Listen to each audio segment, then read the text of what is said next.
అధ్యాయము 3వ వచనంలో దేవుని వాక్యంలో మనం చూసినట్టయితే, సమయము సమీపించినది గనుక ఈ ప్రవచన వాక్యములను చదువువాడును వాటిని విని ఇందులో రాయబడిన సంగతులను గైకొను వారు ధన్యులు అని దేవుని వాక్యంలో సెలవిస్తుందండి. దేవుని వాక్యంలో ఏమని రాయబడింది? ప్రకటన గ్రంథము ఆఖరి పుస్తకం అయి ఉంటుంది బైబిల్లో. ఆఖరి పుస్తకంలో మొదటి చాప్టర్ 3వ వచనంలో ఏమని ఉందంటే, సమయము సమీపించుచున్నది, ఈ లోకానికి అంతము బహు సమీపంగా ఉంది, అది ఎంతో దూరంలో లేదు. అయితే సమయము సమీపించుతున్నది గనుక ఈ యొక్క దేవుని వాక్యమును చదవడము చాలా ప్రాముఖ్యమైన విషయము. అంతేకాకుండా వాటిని విని అందులో రాయబడిన సంగతులను గైకొనడము చాలా ప్రాముఖ్యము అని దేవుని వాక్యంలో మనము రాయబడ్డం చూస్తుంటున్నాం. చాలా ప్రాముఖ్యమైన మాటలు ఇక్కడ చెప్పబడుతుంటున్నాయి. దేవుని వాక్యాన్ని మనము చదవడము ప్రాముఖ్యమంట, చదివిన తర్వాత వాటిని ప్రకారము నడుచుకోవడం ప్రాముఖ్యమంట, దాని తర్వాత వాటిని వినడము ప్రాముఖ్యమంట, దాని తర్వాత వాటిని విన్న తర్వాత దాని ప్రకారం నడుచుకోవడం ప్రాముఖ్యమంట. అయితే అలాంటి వారు ధన్యులు, అలాంటి వారు ఆశీర్వదించబడతారు, అలాంటి వారి జీవితంలో పరలోక రాజ్యం ఉంటుంది అని దేవుని వాక్యంలో ఇక్కడ చెప్పబడటం మనం చూస్తుంటున్నాం. 3 విషయాలు ఇక్కడ చెప్పబడుతుంటున్నాయండి దేవుని వాక్యం గురించి. దేవుని వాక్యం మనం చదవాలి, దేవుని వాక్యము వినాలి, దాని తర్వాత దేవుని వాక్య ప్రకారం మనం జీవించడము ప్రాముఖ్యమైన విషయము. దేవుని వాక్యము చదవడం ప్రాముఖ్యమైన విషయము, వినడం కూడా ప్రాముఖ్యమైన విషయం. ఆదివారం మనం దేవుని వాక్యం వింటా ఉంటాం, లేకపోతే టీవీలలో దైవజనంలో దేవుని వాక్యం ప్రకటించినప్పుడు దేవుని వాక్యాన్ని వింటా ఉంటాం. కానీ మనం స్వయాన దేవుని వాక్యాన్ని చదవడం కూడా చాలా ప్రాముఖ్యమైన విషయం ఉంటుంది. మనందరి ఇంట్లో బైబిల్ ఉంటుంది కదా. సో మనం బైబిల్ని మనము దేవుని వాక్యము ప్రకటించినప్పుడు బైబిల్ని పట్టుకొని మనము అందులో రాయబడిన ఆ యొక్క వచనాల్ని మనం చూడడం చాలా ప్రాముఖ్యమైన విషయం ఉంటుంది. బహుశా ఇప్పుడు వాక్యం వింటున్న మీరు మీ యొక్క బైబిల్ చేతిలో పట్టుకొని ఈ యొక్క వాక్యాలను మీరు చూస్తున్నారు అని నేను అనుకుంటూ ఉంటున్నాను. ఒకవేళ లేకపోతే నా యొక్క ప్రార్థన మనవి ఏంటి అంటే, మీరు దేవుని యొక్క వాక్యాన్ని బైబిల్ని మీ చేతుల్లో పట్టుకొని ఈ యొక్క వచనాల్ని మీరు చూసుకోండి. లేకపోతే ఈ యొక్క వచనాల్ని మీరు రాసుకుని తర్వాత అయినా మీరు చూసుకోవచ్చు. ప్రకటన గ్రంథం 1వ అధ్యాయం 3వ వచనంలో దేవుడు మనకి సెలవిస్తున్న మాట ఏంటి అంటే, ఈ యొక్క ప్రవచన వాక్యములో చదువువాడును వినువాడును దీని ప్రకారము నడుచుకునేవాడు ధన్యుడు అని చెప్పబడుతూ ఉంటుందండి. చదవడము, వినడము, దాని తర్వాత చదివి విని అర్థము చేసుకుని దీని ప్రకారం నడుచుకోవడం చాలా ప్రాముఖ్యమైన విషయము. దేవుని వాక్యము గొప్పదై ఉంటుంది. దేవుని యొక్క వాక్యము, దేవుడు తన ఆలోచనలు, తన యొక్క వాక్కులను ఆయన మన చేతుల్లో ఉంచి ఉన్నాడు. ఈ యొక్క వాక్కులు మనల్ని ఉజ్జీవింపచేస్తాయి, సరైన మార్గంలో నడిపిస్తాయి, బహుశ్రేష్టమైన జీవితాన్ని జీవించడానికి సహాయం చేస్తాయి. ఒకవేళ మనం దుఃఖంలో ఉన్నట్టయితే మనల్ని ఓదారుస్తుంది దేవుని యొక్క వాక్యము. అదే కాకుండా మనం కృంగిపోయిన దశలో ఉన్నట్టయితే దేవుని యొక్క వాక్యం మనల్ని లేవనెత్తుతూ ఉంటుంది. దేవుని యొక్క వాక్యం యొక్క శక్తి అంత గొప్పదై ఉంటుంది. అయితే ప్రశ్న ఏంటి అంటే, దేవుని యొక్క వాక్యాన్ని మనం చదువుతుంటున్నామా? దేవుని యొక్క వాక్యాన్ని వింటూ ఉంటున్నామా? దేవుని యొక్క వాక్య ప్రకారం జీవిస్తూ ఉంటున్నామా? దేవుని యొక్క వాక్యాన్ని అర్థం చేసుకుంటూ ఉంటున్నామా అనేది ప్రశ్న అయి ఉంటుంది. దేవుని యొక్క వాక్యంలోంచి అనేక అధ్యాయాలలో, అనేక పుస్తకాలలో దేవుని యొక్క వాక్యం యొక్క గొప్పతనము చెప్పబడుతూ ఉంటుంది. కీర్తనలు 19వ కీర్తన 7వ వచనంలో చూసినట్టయితే ఏమని రాయబడిందంటే, యెహోవా నియమించిన ధర్మశాస్త్రము యథార్థమైనది, అది ప్రాణమును తెప్పరిల్ల చేయును. యెహోవా శాసనము నమ్మదగినది, అది బుద్ధిహీనులకు జ్ఞానము పుట్టించును అని రాయబడి ఉందండి. దేవుని యొక్క వాక్యం ఎంత గొప్పది అంటే, అది ధర్మశాస్త్రం, దేవుని యొక్క వాక్యం యథార్థమైంది అని రాయబడి ఉంది. యథార్థమైన వాక్యం ఏంటుంది అంటే, the law of the lord is perfect అని ఇంగ్లీష్ లో రాయబడి ఉంటుంది. అది యథార్థమైనది, అది అందులో ఏ యొక్క లోపము లేదు. దేవుని యొక్క వాక్యం అది రుజువు చేయబడిన వాక్యం అయి ఉంటుంది. ఒకవేళ మనం దేవుని యొక్క వాక్యాన్ని మనం తీసుకున్నట్టయితే, మనము పాత నిబంధన ఉంది, కొత్త నిబంధన ఉంది. అందులో ఎంతో మంది దైవజనులు, భక్తులు, వారి జీవితంలో దేవుని యొక్క వాక్యం నెరవేర్చబడి ఉంది. మనం ఈ తరంలో జీవిస్తుంటున్నాం, మనకంటే ముందు తరాలలో ఎంతో మంది జీవించి ఉన్నారు. దేవుని వాక్యాన్ని పట్టుకుని వారు జయ జీవితాలని జీవించి ఉన్నారు.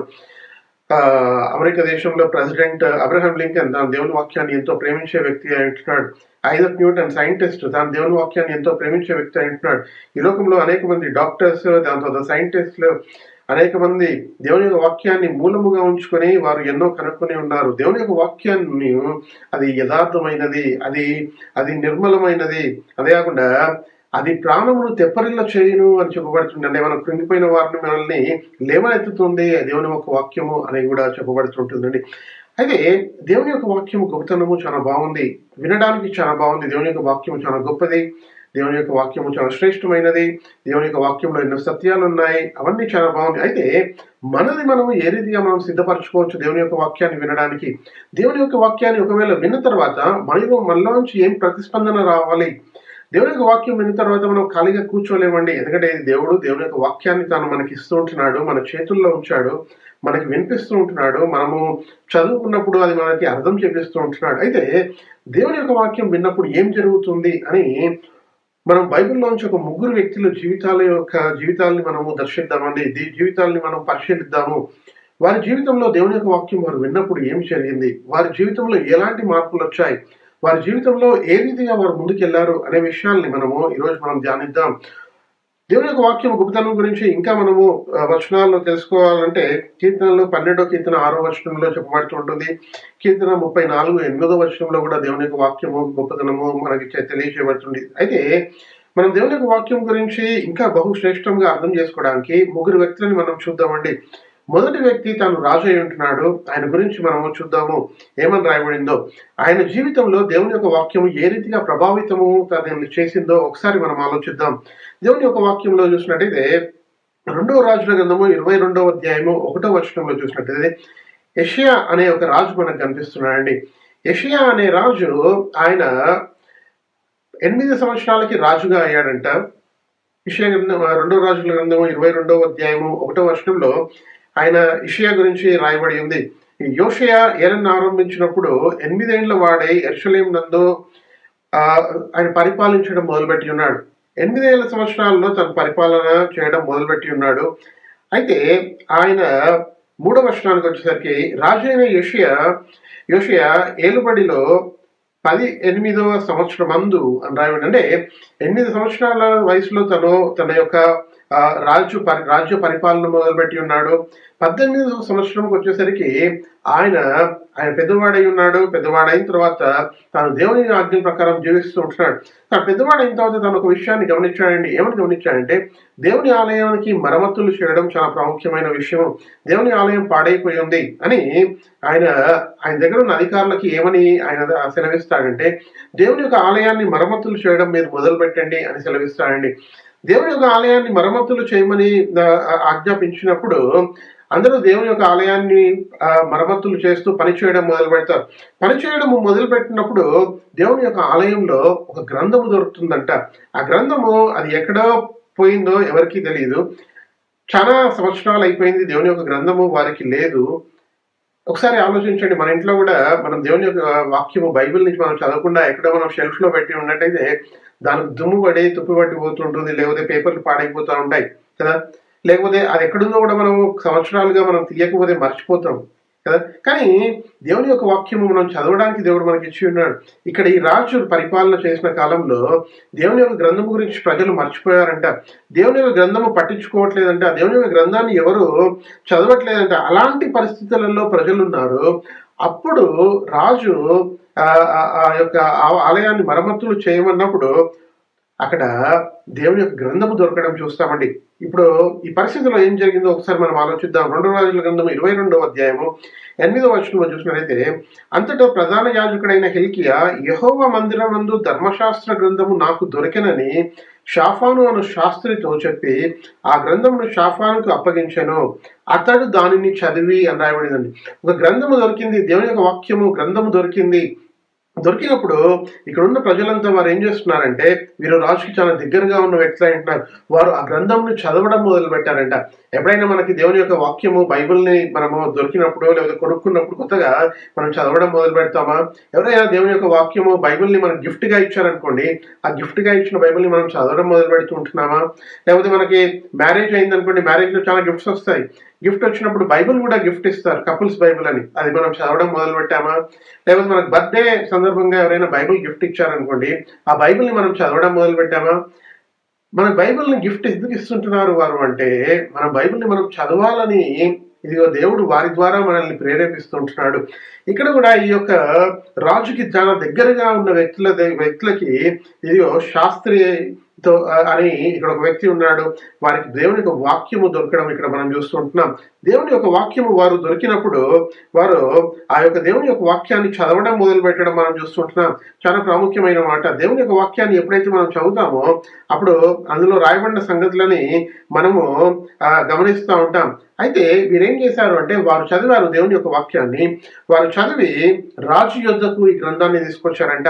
2వ రాజుల గ్రంథం 22వ అధ్యాయం 9వ వచనంలో చూసినట్టయితే, రాజు యొద్దకు తిరిగి వచ్చి మీ సేవకులు మందిరమందు దొరికిన ద్రవ్యమును సమకూర్చి యెహోవా మందిరపు పని విషయంలో అధికారులై పని జరిగించు వారి చేతికి వర్తమానం తెలిపిరి. అక్కడ అయిపోయిన తర్వాత యాజకుడైన హిల్కియా తాను రాజు దగ్గరకు వచ్చి ఏమంటున్నాడంటే 10వ వచనంలో, యాజకుడైన హిల్కియా నాకు ఒక గ్రంథము అప్పగించినని రాజుతో చెప్పి ఆ గ్రంథమును రాజు సముఖమందు చదివెను అని రాయబడిందండి.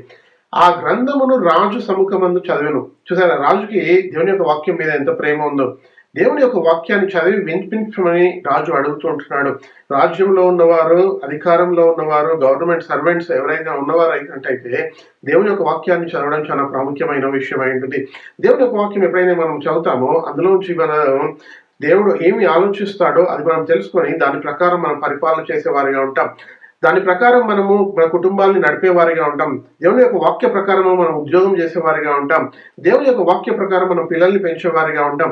దేవుని యొక్క వాక్య ప్రకారము మనము మన యొక్క మనం ఏ రీతిగా మనం మన సంపాదనని మనము మన రాబోయే తరము వారి కోసము ఉపయోగించాలో దేవుడు మనకి బయలు చేస్తాడండి. ఇవన్నీ విషయాలు చాలా ప్రాముఖ్యమైన విషయం ఉంటుంది. రాజు దగ్గరికి దేవుని యొక్క వాక్యం రాగానే రాజు ఏమంటున్నాడంటే, ఈ యొక్క వాక్యంలోని విషయాలు నాకు చదివి వినిపించండి అని రాజు అడుగుతుంటున్నాడు. దాని తర్వాత 11వ వచనంకి వచ్చేసరికి, రాజు ధర్మశాస్త్రము గల ఆ గ్రంథపు మాటలు వినినప్పుడు తన బట్టలు చింపుకొనెను అని రాయబడి ఉందండి. రాజు దేవుని యొక్క వాక్యము వినినప్పుడు తన బట్టలు చింపుకున్నాడంట. అంటే దాని అర్థం ఏంటి అంటే, పాత నిబంధన కాలంలో రాజులు వారు చాలా హోదాలో ఉంటారు, వారు చాలా ఉన్నత స్థాయిలో ఉంటారు, వారు రాజ్యాల్ని పరిపాలిస్తుంటున్నారు.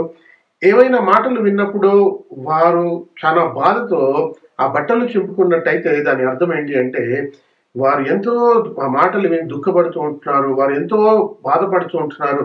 ఈ యొక్క రాజు తాను దేవుని యొక్క మాటలు విన్నప్పుడు ఎందుకు ఆయన అంతగా దుఃఖపడి తన వస్త్రములను చింపుకుంటున్నాడు అంటే, అయ్యో దేవా, నీ యొక్క వాక్యంలో ఉన్న మాటలు ఇంత గొప్పగా ఉన్నాయి, ఈ యొక్క వాక్యంలో ఉన్న ఆజ్ఞల ప్రకారం మేము నడవట్లేదు, నా ప్రజలు నడవట్లేదు, నా రాజ్యంలో ఉన్న ప్రజలు నడవట్లేదు అని తాను చింతపడుతూ దుఃఖపడుతూ ఆయన ఎంతో సంకోచంలో ఉన్నాడు. ఎప్పుడైనా మనం వాక్యం చదివినప్పుడు మనలో ఇలాంటి ప్రతిస్పందన వచ్చిందా?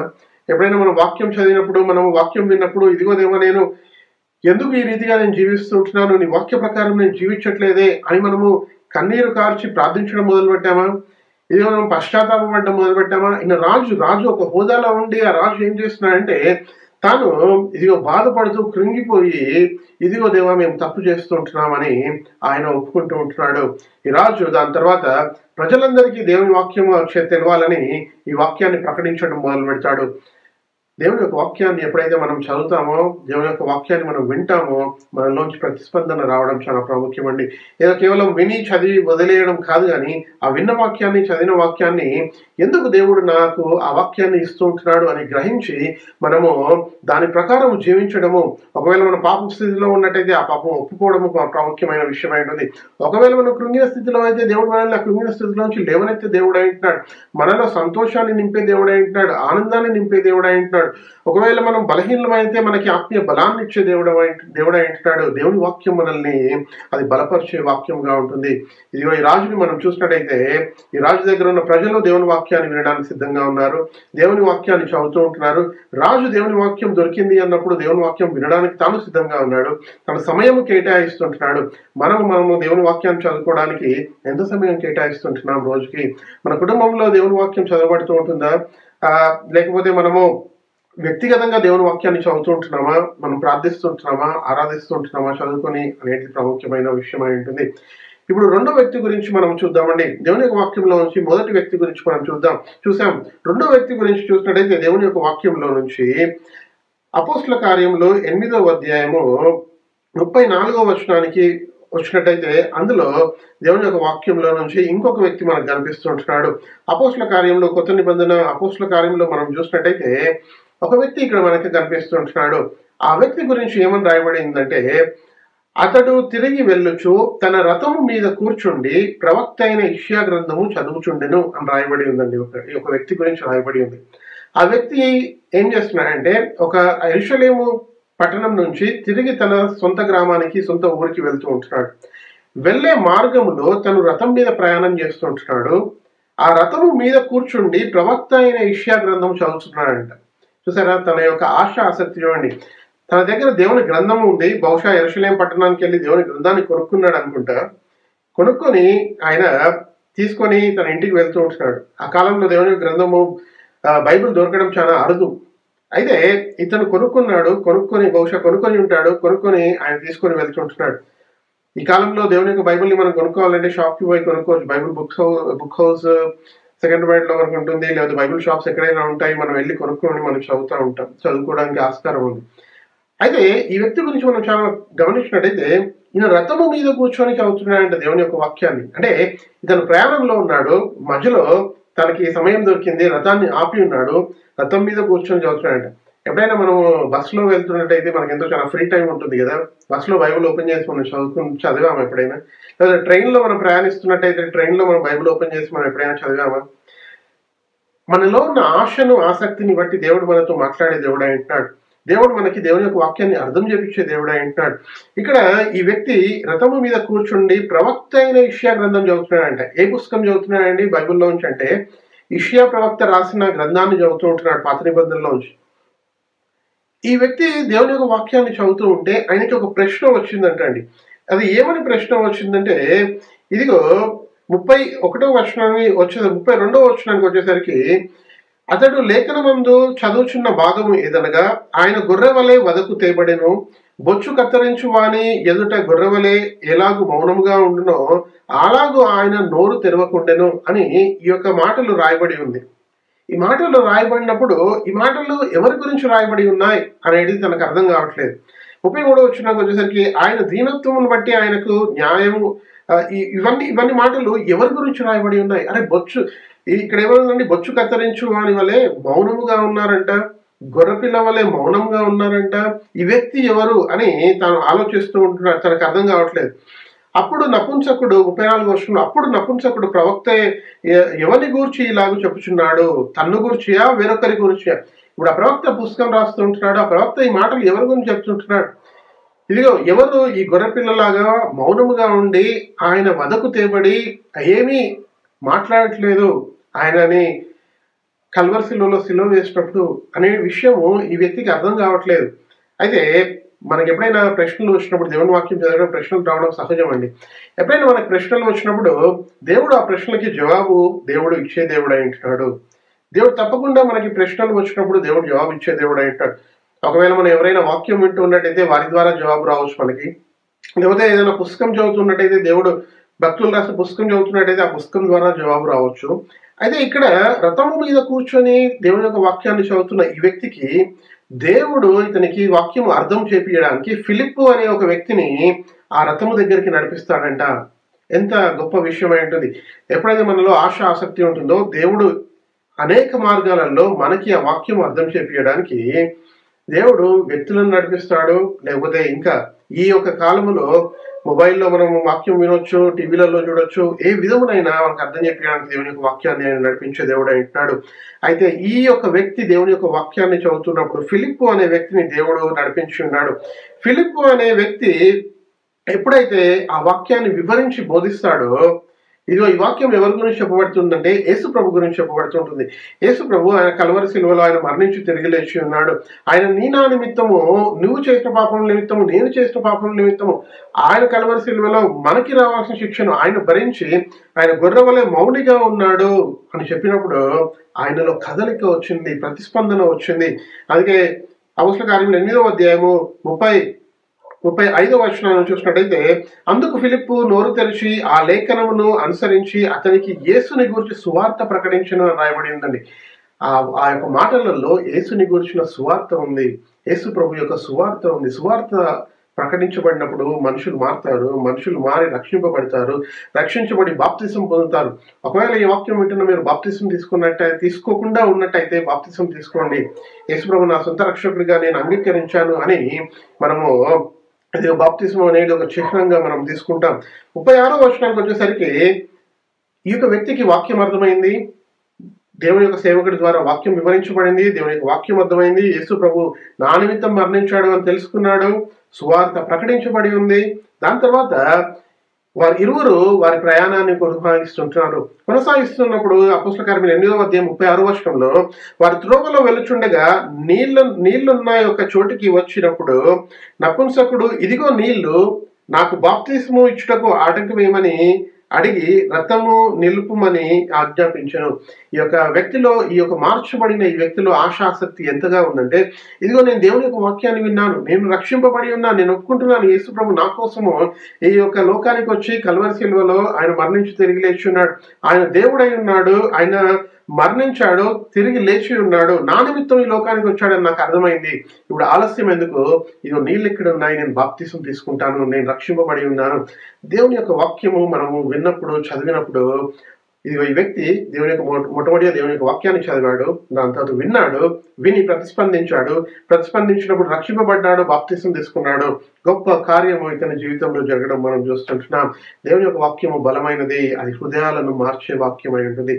ఇంతవరకు మనం ఇద్దరు వ్యక్తులను మనం చూసి ఉంటామండి. మొట్టమొదటి వ్యక్తి రాజు తన వాక్యం విన్నప్పుడు తన బట్టల్ని చింపుకున్నాడు, అయ్యో దేవా మేము పాపంలో ఉన్నాం, మమ్మల్ని క్షమించు, రక్షించు, మా రాజ్యాన్ని రక్షించు అని కదిలించబడి ఉన్నాడు.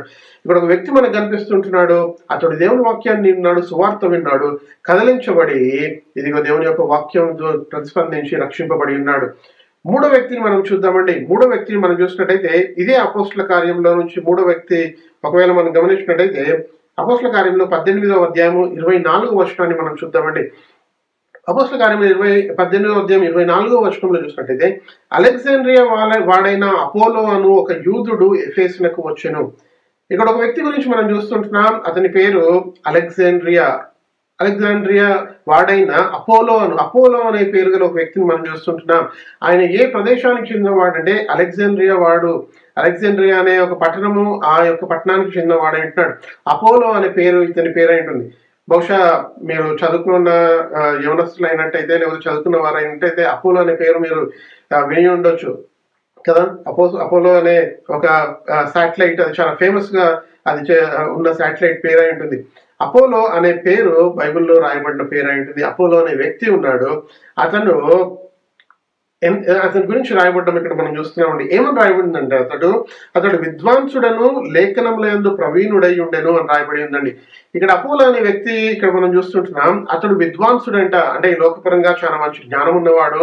బహుశా ఈ లోకపరంగా మనం చెప్పాలంటే ఆయన ఇంజనీరింగ్ చేసి ఉండొచ్చు, డాక్టర్ చదివి ఉండొచ్చు, కలెక్టర్ అయి ఉండొచ్చు, లేకపోతే మంచి హోదాలో ఉన్న వ్యక్తి అయి ఉండొచ్చు, మంచి జ్ఞానం కలిగిన వ్యక్తి అయి ఉంటాడు. అయితే ఈ జ్ఞానం కలిగిన వ్యక్తికి లేఖనముల యందు కూడా ఆయన చాలా ప్రవీణుడై ఉన్నాడంట. అంటే దేవుని యొక్క వాక్యంలో కూడా చాలా ఆరితేరిన వ్యక్తి అంటున్నాడు. దేవుని యొక్క వాక్యంలో దేవుడు ఏం సెలవిచ్చి ఉన్నాడు, దేవుని యొక్క వాక్యంలో ఏమి రాయబడి ఉంది, దేవుని యొక్క వాక్యము ఏమి సెలవిస్తూ ఉంటుంది అని అన్ని విషయాల్ని గ్రహించిన వ్యక్తి అంటున్నాడు. చాలా ప్రాముఖ్యమైన విషయం ఏంటంటే దేవుని యొక్క వాక్యం ఎప్పుడైతే మనం చదువుతామో ఆ చదివిన వాక్యాన్ని మనం మెమరీ వేసుకుంటాం, వింటాము, అర్థం చేసుకుంటాం, దాని ప్రకారం జీవిస్తాం. అంతేకాకుండా ఆ యొక్క వాక్యంలో మనము ఆరితేరి ఉంటాం. చాలా మంది క్విజ్ కండక్ట్ చేసినప్పుడు ఇది ఫస్ట్ ప్రైజ్ వస్తుంది. ఎందుకు అంటే వారికి దేవుని యొక్క వాక్యంలో వారు ప్రవీణులై ఉంటారు. అంటే దేవుని యొక్క వాక్యంలో ఎక్కడ ఏ వర్షం ఉంది, ఎక్కడ ఎవరి గురించి చెప్పబడి ఉన్నారు, అన్ని వారికి తెలిసి ఉంటాయి. అయితే ఈ వ్యక్తి అక్కడే ఆగిపోలేదండి. దేవుని యొక్క వాక్యంలో తెలుసుకుని ఉన్నాడు, ప్రవీణుడై ఉన్నాడు, కానీ అక్కడే ఆగిపోలేదు. అతను ఏం చేస్తున్నాడంటే దేవుని వాక్యం విన్నప్పుడు మనం చదివిన ప్రతిస్పందన వస్తుంది కదా, ఇది ఇతనిలో కూడా ప్రతిస్పందన వచ్చి ఏం చేస్తున్నాడంటే అపోస్తల కార్యం 18వ అధ్యాయం 25వ వచనంలో అతడు ప్రభువు మార్గము విషయమై ఉపదేశము పొంది, దేవుని యొక్క మార్గం గురించి దేవుని యొక్క వాక్యం ఉపదేశము పొంది తన ఆత్మయందు ఆత్మలో తీవ్రపడి, అంటే ఇదిగో దేవుని వాక్యం నేను విని ఉన్నాను, చదివి ఉన్నాను, నాలో కదలిక వచ్చి ఉంది, నాలో నీ యొక్క వాక్యం అది అగ్ని వలె మండుచు ఉంది.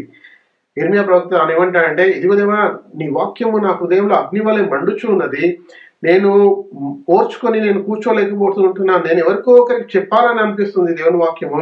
నేను చెప్పకుండా మానలేకపోతుంటున్నాను. ఇదిగో నేను చెప్పడం మొదలుపెట్టాను అని యిర్మీయా ప్రవక్త అంటాడు. అదే విధంగా ఈ యొక్క వ్యక్తి కూడా దేవుని యొక్క వాక్యము విషయమై ఉపదేశము పొంది తన ఆత్మయందు తీవ్రపడి యోహాను బాప్తిసం మాత్రమే తెలుసుకున్న వాడైనను యేసుని గూర్చిన సంగతులు వివరముగా చెప్పి బోధించుచు సమాజ మందిరంలో ధైర్యముగా మాట్లాడని ఆరంభించెను. యేసుని గూర్చిన సంగతులను వివరముగా చెప్పుచు బోధించుచు అని రాయబడి ఉందండి. చాలా ప్రాముఖ్యమైన మాట ఏంటంటే ఈ వ్యక్తి లోకపరంగా జ్ఞానుడై ఉన్నాడు. అదే కాకుండా దేవుని యొక్క వాక్యపరంగా కూడా ప్రవీణుడై ఉన్నాడు. దేవుని యొక్క వాక్యము గురించి ఉపదేశం పొంది ఉన్నాడు. మన బైబిల్ కాలేజెస్ ఉంటాయి కదా, మన బైబిల్ కాలేజెస్ లో దేవుని యొక్క వాక్యాన్ని మనము నేర్చుకోవడానికి మనము వెళ్ళడం చాలా ప్రాముఖ్యమే. ఒకవేళ దేవుడు ప్రేరేపించినట్టయితే ఇక దేవుని యొక్క బైబిల్ కళాశాలలో బైబిల్ కాలేజీలో దేవుని యొక్క వాక్యాన్ని చదువుకోవడానికి నేర్చుకోవడానికి సర్టిఫికేట్ పొందుకోవడానికి వెళ్ళడం ప్రాముఖ్యమైన విషయం. ఈ యొక్క వ్యక్తి దేవుని యొక్క వాక్యంలో ప్రవీణుడై ఉండి దేవుని యొక్క వాక్యము ఉపదేశించబడి ఆయన దేవుని యొక్క వాక్యాన్ని తెలుసుకొని ఆయన బోధించడం ప్రారంభించాడంట. ఇతలో ఉన్న ప్రతిస్పందన ఏంటంటే ఇతను రక్షింపబడి ఉన్నాడు. యేసుని గూర్చిన సువార్త బోధించడము ఇతడు మొదలుపెట్టాడు. సమాజ మందిరంలో ధైర్యంగా మాట్లాడటము ఆరంభించి ఉన్నాడు అని ఇతని గురించి రాయబడ్డం మనం చూస్తున్నామండి. ఈ వ్యక్తి అపోలో అనే వ్యక్తి దేవుని యొక్క వాక్యము విని ఉన్నాడు, చదివి ఉన్నాడు. ఆయన ఇతరులకి బోధించడం మొదలు పెడుతుంటున్నాడు. మనం మన కుటుంబంలో, కుటుంబ ఆరాధనలో, కుటుంబ ప్రార్థనలో దేవుని యొక్క వాక్యాన్ని ఇతరులకు పంచడము చేసినట్టయితే అది దేవుని నడిపింపు ద్వారా మనము చేయడం చాలా ప్రాముఖ్యమైన విషయమై ఉంటుంది. కుటుంబంలో పిల్లలు, తల్లిదండ్రులు కూర్చొని దేవుని వాక్యాన్ని అధ్యయనం చేస్తూ దేవుని యొక్క వాక్యాన్ని ఒకరితో ఒకరు పంచుకోవడం చాలా ప్రాముఖ్యమైన విషయమై ఉంటుంది. ఒకవేళ మనం కాలేజ్లో ఉన్నట్టయితే కాలేజెస్లో బైబిల్ స్టడీస్ జరిగినప్పుడు దేవుని యొక్క వాక్యాన్ని పంచుకోవడం ప్రాముఖ్యమై ఉంటుంది. ఒకవేళ మన ఆఫీసులో ఉన్నట్టయితే ఆఫీస్లో కూడా బైబిల్ స్టడీస్ జరిగినప్పుడు దేవుని యొక్క వాక్యాన్ని పంచుకోవడము చాలా ప్రాముఖ్యమైన విషయమై ఉంటుంది. దేవుని యొక్క వాక్యము మనల్ని కదిలిస్తూ ఉంటుంది. ఈ యొక్క వాక్యం మనల్ని తెప్పరిల్లు చేస్తూ ఉంటుంది. ఇతరులకి దేవుని యొక్క వాక్యము చెప్పే విధంగా మనల్ని తయారు చేస్తూ ఉంటుంది. దేవుని యొక్క వాక్యము చాలా ప్రాముఖ్యమైన మాటలై ఉంటున్నాయి. దేవుని యొక్క వాక్యము శ్రేష్టమైనదిగా ఉంటుంది. అందుకే ప్రకటన గ్రంథం 1వ అధ్యాయంలో 3వ వచనంలో దేవుని యొక్క మాట మరలా ఏమని జ్ఞాపకం చేయబడుతుందంటే, సమయము సమీపించినది గనుక ఈ ప్రవచన వాక్యములను చదివి వీటిని వినండి, విని దాని ప్రకారం జీవించు వారు ధన్యులు అని చెప్పబడడం మనం చూస్తుంటున్నాం. అయితే మన ముగ్గురు వ్యక్తులని దేవుని యొక్క వాక్యంలోంచి మనం చూసి ఉన్నామండి. ఆ ముగ్గురు వ్యక్తులు, మొదటి వ్యక్తి చదివాడు, విన్నాడు. ఆయన రాజుగా ఉన్నాడు. రాజు దగ్గర ఉన్నవారు చదివారు, ఇతను విన్నాడు. దాని తర్వాత విని ఆయన కదిలించబడ్డాడు. ఆయన రాజ్యానికి దేవుని వాక్యాన్ని బోధించడానికి ఆజ్ఞాపించాడు. రెండో వ్యక్తి ఆయన రథం మీద కూర్చొని దేవుని యొక్క వాక్యాన్ని చదివినప్పుడు ప్రశ్నలు వచ్చినప్పుడు దేవుని యొక్క సేవకుని చేత వాక్యం బోధించబడినప్పుడు విన్నాడు. విన్న తర్వాత ఆయన రక్షింపబడి ఉన్నాడు. ఇంకొక వ్యక్తిని, మూడో వ్యక్తిని, అపోలో అనే వ్యక్తిని చూస్తుంటున్నాం. ఇతను కూడా దేవుని యొక్క వాక్యం బోధించబడి ఉన్నాడు. బోధించబడి ఆయన అర్థం చేసుకుని రక్షింపబడి ఇతరులకు బోధించడం కూడా మొదలుపెట్టి ఉన్నాడు. దేవుని యొక్క వాక్యం మనల్ని రక్షించి ఇది మనల్ని ఇతరులకి సాక్ష్యము ఇచ్చే విధంగా మనల్ని చేస్తుందండి. ఇంత గొప్పగా దేవుని యొక్క వాక్యం మనల్ని నడిపించాలని దేవుడు తన యొక్క వాక్యాన్ని మన చేతుల్లో ఉంచి ఉన్నాడు. అయితే ఒక ఆఖరి మాట జ్ఞాపకం చేసి నేను ముగిస్తానండి. ద్వితీయోపదేశకాండము 30వ అధ్యాయము 11 నుంచి 13 వచనాలు 14 వచనాల వరకు చదువుకోవచ్చండి. అందులో ఏమని రాయబడిందంటే, దేవుని యొక్క వాక్యము అది మన చేతుల్లో ఉంచబడి ఉంది. మనం దాన్ని చదవడానికి ఆకాశం అంతా ఎత్తు ఎక్కాల్సిన అవసరం లేదు. అదే కాకుండా సముద్రం అంత లోతు వెళ్ళి తీసుకురావాల్సిన అవసరం లేదు. మన చేతులలో దేవుడి యొక్క వాక్యం ఉంచి ఉన్నాడు. అయితే ఆ వాక్యాన్ని చదివి దేవుడు మనల్ని ముందుకు మన జీవితంలో కొనసాగించమని ఆయన మనకు సెలవిస్తూ ఉంటున్నాడు. ఇప్పుడు విన్న వాక్యాన్ని బట్టి ఒకవేళ మీరు దేవుని యొక్క వాక్యాన్ని చదవకుండా ఉన్నట్టయితే, ఈ వాక్యం ద్వారా ప్రేరేపించబడి మీరు దేవుని యొక్క వాక్యం చదవడము మొదలుపెట్టినట్టయితే దేవుడు మీ జీవితాల్లో గొప్ప కార్యాలు చేసి మిమ్మల్ని నడిపించే దేవుడిగా ఉంటాడు. ప్రార్థన చేసుకొని మనం ముగించుకుందాం. ప్రేమగల తండ్రి, పరలోక దేవా, మీకు లెక్కలేని వందనాలు, స్తోత్రాలు చెల్లిస్తూ ఉంటున్నాం. మీ వాక్యము ఎంతో ప్రాముఖ్యమైనది. మీ వాక్యము అంటువా మేము చదవాలి అని మీరు మమ్మల్ని ప్రేరేపించినందుకు మీకు లెక్కలేని వందనాలు చెల్లిస్తుంటున్నాం. ఈ వాక్యం విన్న ప్రతి ఒక్క బిడ్డ గురించి ప్రార్థన చేస్తుంటున్నాం.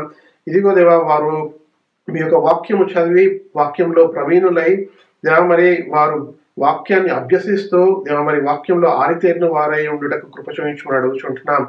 వారిలో మీ యొక్క వాక్యాలను నింపమని అడుగుచుంటున్నాం. దేవా మరి ఈ యొక్క కార్యక్రమం ద్వారా మీ యొక్క వాక్యాన్ని మీరు అందిస్తున్నందుకు మీకు వందనాలు చెల్లిస్తుంటున్నాం.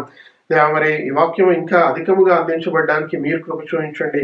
దేవా మరి మీరు మీ యొక్క వనరులను సహాయాన్ని అందించమని అడుగుచుంటున్నాం. దేవా మరి వాక్యం విన్న ప్రతి ఒక్క బిడ్డని మీరు దీవించండి. వారి యొక్క అనారోగ్యంలో నుంచి వారిని స్వస్థపరచమని అడుగుచుంటున్నాం. వారి అక్కర్లను అవసరాలను తీర్చండి, వారి బాధలను తీర్చండి. వారి కృంగిన వారిని లేవనెత్తమని అడుగుచుంటున్నాం. మరి మీరే మరి ప్రతి ఒక్క బిడ్డని దీవించి ఆశీర్వదించమని అడుగుచున్నాం.